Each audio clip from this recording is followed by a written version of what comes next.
Anda kembali di Breaking News TV One. Pemirsa, pawai masih berlangsung hingga saat ini. Saya sudah bersama di studio dengan Bang Opan Lamara, ini pengamat sepak bola. Iya, ini mungkin satu pertanyaan dulu Bang, sebelum kita nanti menuju ke lapangan lagi untuk melihat suasana terkini di sana. Melihat antusiasme warga, ini masyarakat, mungkin tidak hanya penggiat sepak bola saja yang turut merasakan sukacita seperti ini. Begitu. Bagaimana nih? Iya. Ini sekaligus menunjukkan kepada kita, Ana, bahwa ternyata Indonesia yang besar ini adalah sejatinya negara sepak bola. Sekaligus menjadi pelajaran bagi kita semua, bagi pemimpin negara ini, bagi bagi calon pemimpin ke depan, bahwa Indonesia adalah negara sepak bola. Tidak hanya penduduknya yang mayoritas sangat menyukai sepak bola, kemudian hiruk pikuknya juga selalu ramai. Bahkan perebutan kursi kepemimpinan di PSSI selama KLB juga paling kompetitif. Tapi bagaimana sambutan atas raihan medali emas SEA Games setelah 32 tahun hari ini menunjukkan kepada kita bahwa sekali lagi Indonesia adalah negara sepak bola. Sama seperti negara-negara di Amerika Latin dan belahan Eropa lainnya. Tinggal bagaimana pemimpin Republik ini kemudian para pengambil kebijakan yang berkaitan langsung dengan sepak bola, para stakeholder, terutama mereka yang juga berkaitan langsung dengan pengemasan liga untuk lebih kompetitif, lebih teratur lagi, dan terutama izin dan jadwalnya yang lebih tentu. Nah, kita bisa membayangkan ayah bahwa ini tumpah ruah seperti ini di jalanan hanya karena kita mampu meraih medali emas di level SEA Games, level Asia Tenggara. Bisa kita bayangkan, betul, hanya mengalahkan 10 negara yang lain.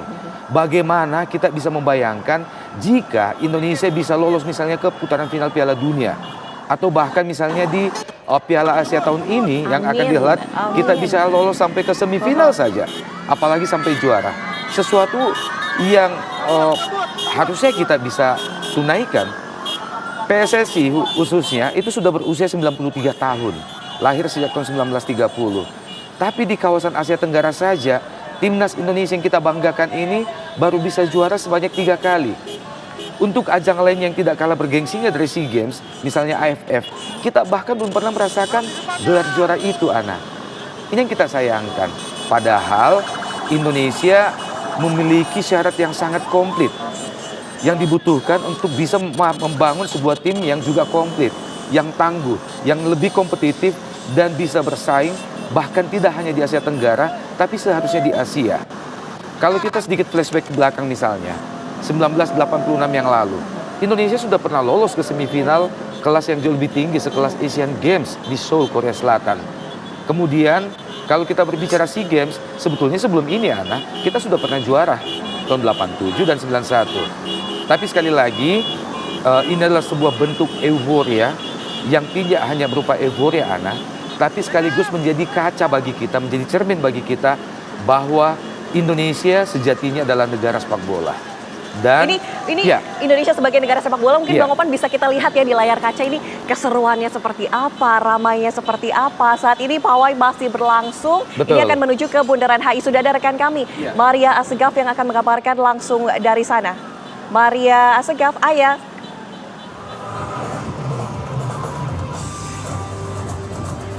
Selamat siang, Ayah.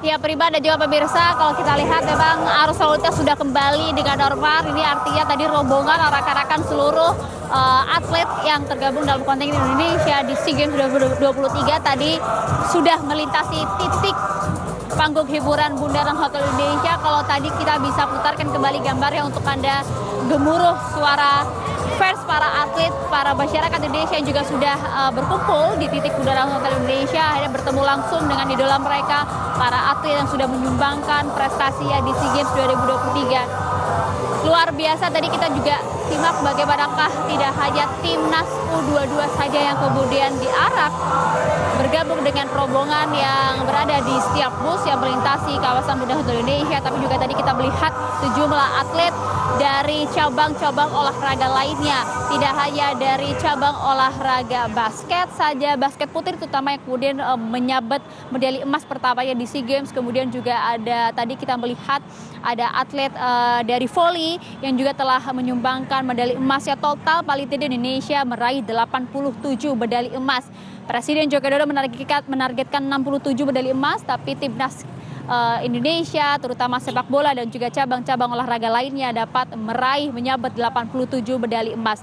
Hingga kini Indonesia berada di peringkat ketiga, yaitu juara umum SEA Games 2023. Tentu ini prestasi luar biasa usai 6 tahun terakhir ini menjadi perolehan prestasi terbaik Timnas Indonesia selama 6 tahun terakhir di SEA Games 2023 ini.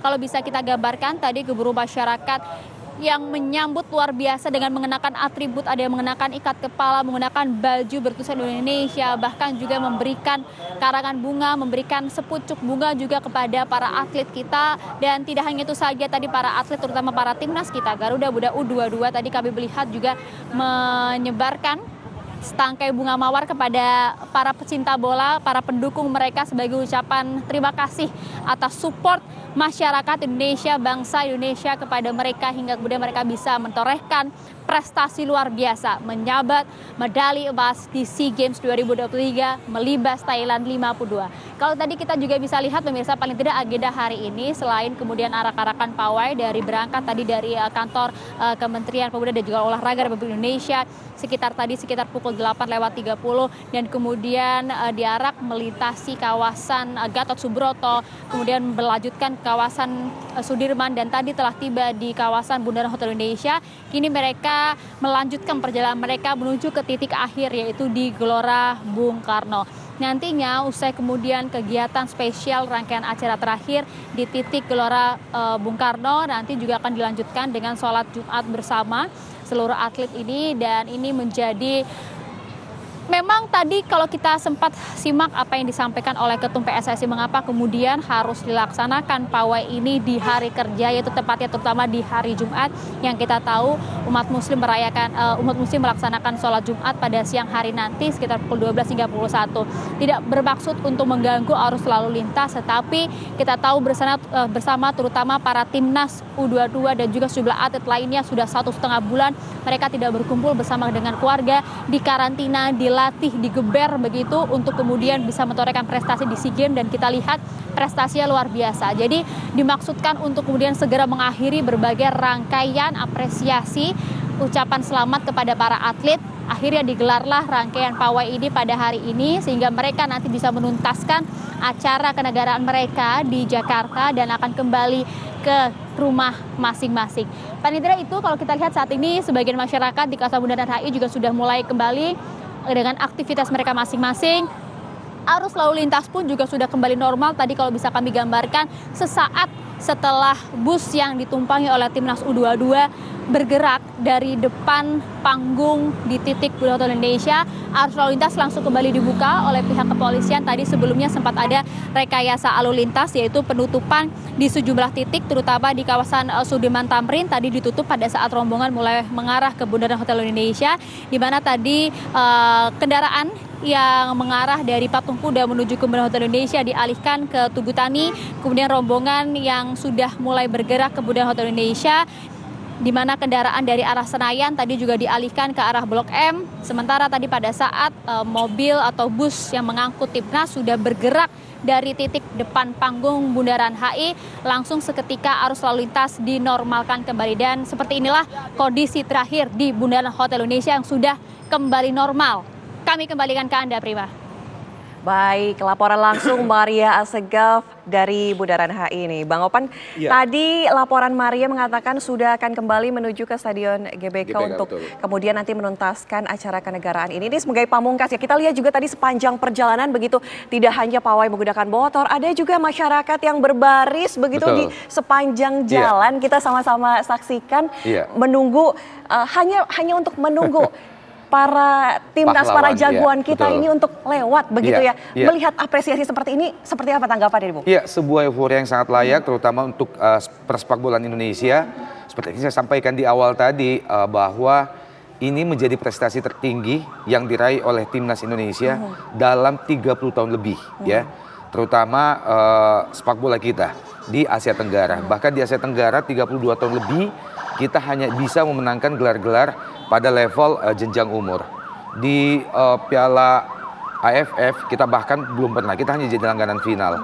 Kemudian di SEA Games 32 tahun lamanya kita menunggu sebelum akhirnya kita bisa mendapatkan kembali. Jadi sangat wajar bagi saya dan bagi kita semua muncul euforia seperti ini karena ini menunjukkan bahwa kecintaan kita akan sepak bola adalah sesuatu yang luar biasa, sesuatu yang sangat menjanjikan. Tinggal bagaimana ke depan pasca ini kita bisa lebih eksis lagi, kita bisa menunjukkan prestasi yang lebih bagus lagi dan tidak hanya sebatas sampai di level Asia Tenggara saja. Ke depan kita masih akan menghadapi begitu banyak ajang lainnya. Ada ajang Piala Asia yang tentu jauh lebih bergengsi, sehingga mudah-mudahan kepemimpinan Pak Erick Thohir bisa menunjukkan kelasnya bahwa PSSI di bawah kepengurusannya beliau kali ini adalah kepengurusan yang haus gelar demi gelar. Dan SEA Games ini menjadi awal, bukan menjadi akhir. Nah, kita berharap seperti itu. Yang kedua adalah bahwa ini menunjukkan bahwa Indonesia bisa bersaing sebenarnya. Ada dua hal yang menjadi faktor penentu bagaimana kita bisa menundukkan Vietnam dan juga menundukkan Thailand di final kemarin. Yang pertama seperti yang saya sampaikan di TV One beberapa hari yang lalu menjelang final, pertama adalah pembenahan mental.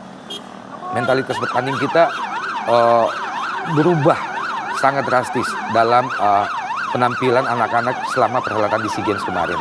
Yang kedua adalah bagaimana tim ofisial, termasuk mungkin Ketua Umum PSSI meyakinkan kepada anak-anak kita bahwa jangan pernah kalah sebelum bertanding. Kemudian materi pemain, yang kedua adalah materi pemain kita. Materi pemain kita tampil sangat dikdaya, bahkan dalam final kemarin tidak sedikit pun mereka menunjukkan diri kalah dari Thailand. Dan itu didukung oleh mentalitas bermain yang juga sangat luar biasa kemarin. Sekali lagi, kita berharap ini menjadi awal yang baik bagi sepak bola Indonesia dan juga bagi olahraga yang lainnya. Ya, kita menciptakan atau mendapatkan 87 medali emas di Kamboja kemarin. Sebuah perolehan yang sebenarnya sangat luar biasa, walaupun tidak terlalu harus membuat kita berbangga, karena sejatinya beberapa puluh tahun yang lalu atau sebelum-sebelumnya, terutama di zaman Pak Harto, Indonesia adalah jawaranya SEA Games. Ya, kemudian sepak bola kalau kita mundur ke belakang sedikit, kita juga adalah langganan semifinal di SEA Games, bahkan langganan final. Final kemarin menghadapi Thailand di Kamboja adalah final yang ke-8 atau 9 bagi kita, ya kalau tidak salah.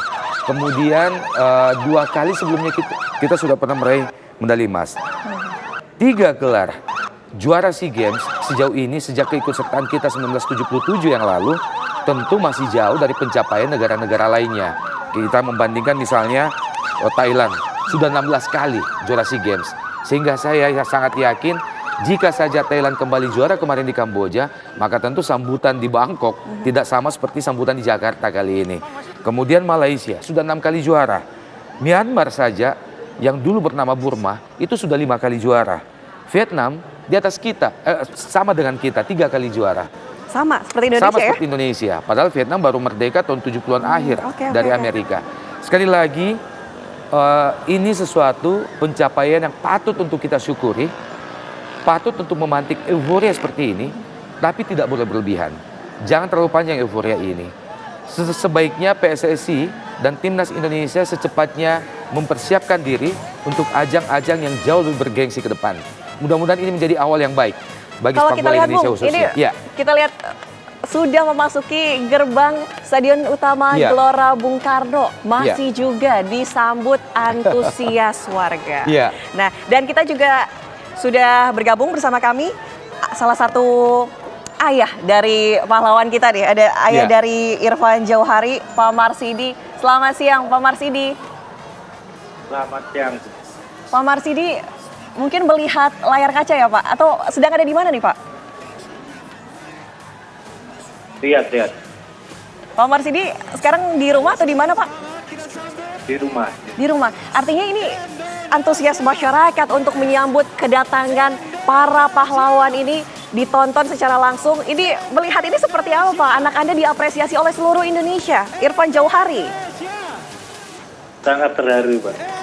Sangat terharu. Nggak nyangka punya anak bisa ikut andil dalam pagelaran seperti ini. Pak Marsidi, mungkin Anda sebagai ayah gitu ya yang selalu bersama dengan Irfan Jauhari. Ada ceritakah masa kecil antara Irfan dengan sepak bola dari kecilnya hingga saat ini bisa menjadi lini depan begitu ya Timnas Indonesia U22 di SEA Games 2023. Seperti apa Pak? Ya, Irfan memang keinginannya dari kecil memang jadi pemain bola. Jadi semangatnya, terus kerja kerasnya itu memang kuat.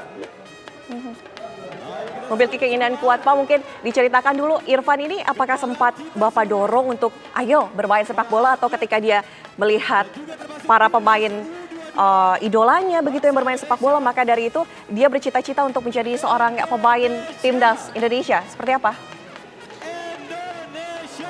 Jadi kecil sebenarnya dia tidak suka gitu. Tapi saya akan hobi. Jadi anak itu tiap pagi pas waktu itu ada acara TV itu tiap hari saya ajak nonton bola, berita bola. Terus Oh jadi ada dorongan dari Pak Marsidi juga ya Pak? Ada. Memang saya arahkan ke situ. Lalu dimasukkan ke lama-kelamaan langkah atau seperti apa Pak ini? Untuk persiapan Irfan Iya, sendiri? lama-kelamaan suka bola akhirnya saya masukkan ke SSB, Internal Ngawi. Dari situ kelihatan terus sampai sekarang. Akhirnya usaha memang tidak pernah mengkhianati hasil ya Pak? Melihat keberhasilan Saya ini boleh nanya, Jum. seperti apa? Ya, perjuangan luar biasa Pak. Dari orang tani di kampung sampai tempat latihan 8 kilo, nganter hampir tiap hari. Baik. Pak Marsidi, ada Bang Opan nih yang mau menanyakan sesuatu. Iya. Pak Warsidi, ayahnya Irfan Jauhari, pertama selamat. Irfan Jauhari sudah membuat kita bangga menjadi bagian dari sejarah sepak bola Indonesia. Pak, saya ingin tanya sebagai ayah, kebetulan saya adalah seorang ayah dari anak yang juga sangat menyukai sepak bola saat ini dan juga tentu mewakili ayah-ayah lainnya di Indonesia yang juga menginginkan anak-anaknya seperti Irfan Jauhari. Sejak kecil sebagai seorang ayah, kira-kira ada kiat-kiat khusus yang bisa menjadi contoh bagi kami yang Bapak lakukan terhadap Irfan Jauhari. Bagaimana sehingga Irfan Jauhari menjadi seorang yang luar biasa hari ini. Apa kiat-kiatnya Pak? Kalau bisa berbagi ke kami-kami Pak. Terutama itu jangan terlalu menyanjung Pak. Meskipun dia sudah hebat, jangan terlalu menyanjung. Nah, jadi lupa ntar. Ya, itu aja. Tetap sederhana itu. top. Tapi Pak mungkin begini ya Pak, ini pertanyaan juga nih Pak. Ketika sang anak sudah mulai lelah begitu ya, letih dengan apa yang kemudian dia lakukan, tentunya apakah ada yang Pak Marsidi lakukan begitu untuk mengembalikan semangatnya, karena mungkin jika seorang melakukan hal yang sama terus-menerus begitu ada titik jenuh begitu ya. Atau terutama pada saat misalnya dia gagal dalam satu kesempatan ya. Gagal tentu sangat drop, mentalitasnya sangat down. Kiat-kiat apa yang Bapak lakukan untuk mengangkat mentalnya si Irfan Jauhari kembali Pak? Iya, itu pernah pas Untuk menyemangatinya SMP kembali. Itu. Iya, itu gagal di piala apa itu lupa. Saya semangati cuma ini belum berakhir, ini baru. Masih banyak kesempatan Pak. Tetap berlatih. Pak Marsidi, kalau Irfan Jauhari ini anak tunggal atau punya kakak atau punya adik seperti apa Pak? Punya adik, tapi baru 5 tahun. Oke, perempuan laki-laki Pak? Kecil. laki-laki. Ini juga akan didorong Pak menuju sepak bola. Kalau tadi dengar cerita Pak Marsidi sendiri, Irfan sendiri kan mungkin tadinya dari tidak suka bola, kemudian Bapak ajak menonton sepak bola sampai akhirnya suka dan menjadi penggawa timnas Indonesia U22. Ini seperti apa Pak? Kalau itu tetap saya kenalkan sepak bola, tapi ntar kan kelihatan sendiri mana bakatnya, ada tekad enggak. Kalau cuma didorong percuma, Pak. Iya. Pak, pada saat Irfan Johari menciptakan gol ketiga bagi Indonesia dengan sangat cantik di awal perpanjangan waktu, bagaimana suasana batin Bapak saat menonton waktu itu? Nggak karuan, nggak bisa diungkapkan itu. Indonesia ini masalahnya ini. Iya. Indonesia, wakil Indonesia. Iya, karena Ana, kalau kita membaca biografi pesepak bola hebat di seluruh dunia, maka di balik pesepak bola hebat itu selalu ada ayah yang luar biasa hebatnya. Ada dukungannya begitu ya? Iya, ada peran ayah yang luar biasa Pak hebatnya. Marsidi, ini menarik tadi statement Pak Marsidi yang mengatakan bahwa jangan terlalu menyanjung anak begitu ya. Ini seperti apa Pak? Jangan terlalu menyanjung itu apakah kemudian ketika dia menang biasa saja atau tidak usah diberi apresiasi atau seperti apa sih Pak? Ini jangan terlalu menyanjung ini. Boleh membanggakan tapi jangan dilihatkan gitu sama anak. Anak itu padahal sudah hebat tapi kita tetap biasa gitu. Jangan diperlihatkan. Oh, oke, Kalau mungkin di luar tenang, iya, tapi di depan anak biasa saja ya. Oh, agar tidak membuat sang anak itu besar kepala begitu Pak? Betul, Pak. Betul. Baik, kalau melihat Irfan Jauhari sendiri ini bersama teman-teman lainnya begitu ya, diapresiasi sebegini besar, Pak. Apa harapan Bapak sendiri untuk khususnya Irfan ke depannya seperti apa, Pak? Dia tetap konsisten, jangan terlalu mengikuti euforia yang sekarang gitu aja. Tetap rendah hati. Luar biasa. Rendah hati ini kuncinya begitu ya Pak? Iya. Harapan beliau ke depan buat anaknya apa? Harapan Bapak ke depan, Bapak menginginkan Irfan Johari yang seperti apa? Terutama Irfan Johari kaitannya dengan sepak bola. Apakah Bapak menginginkan Irfan Johari bisa tembus main di klub-klub ternama di Eropa, pernah bercita-cita seperti itu atau bagaimana Pak? Kalau saya sendiri tinggal anaknya itu. Anaknya pengen luar saya dukung. Kalau pengen main aman di Indonesia ya mau. Baik. Ya. Pak Marsidi jangan-jangan dulu pemain sepak bola juga? Cuma hobi lah di kampung. Sepatu aja belum pernah ya. Pakai sepatu bola belum pernah ya. Betul. Tapi Pak Marsidi ini punya idola pesepak bola kah? Ini menarik sekali nih Pak, soalnya menyangkut dengan Irfan. Waktu itu ya zamannya Babang Pamungkas. Itu tetap paling hebat di Indonesia. Nah, kalau Irfan sendiri punyakah idola pesepak bola Pak? Ronaldo. Ronaldo. Oh, mantap. Ronaldo. Katanya Cristiano di luar Ronaldo. lapangan. Ronaldo. Iya. Oke. Di luar Sama kayak lapangan saya, Pak. katanya dia baik. Ya, Jangankan betul. bapak-bapak, mungkin perempuan yang nggak terlalu kenal bola aja ini Suka mengidolakan sama Ronaldo ya. Cristiano Ronaldo ya. Pak, Baik. kalau di kampung saat ini Irfan Johari tidak hanya menjadi pahlawan sepak bola Indonesia tapi juga menjadi kebanggaan keluarga, terutama kampung halaman. Nah, kira-kira udah ada informasi dari Irfan kapan akan kembali ke kampung, ke keluarga dan bagaimana persiapan sambutan oleh keluarga ataupun kampung? Mungkin sudah ada menyiapkan satu kambing jantan untuk disembelih di sana atau bagaimana Pak?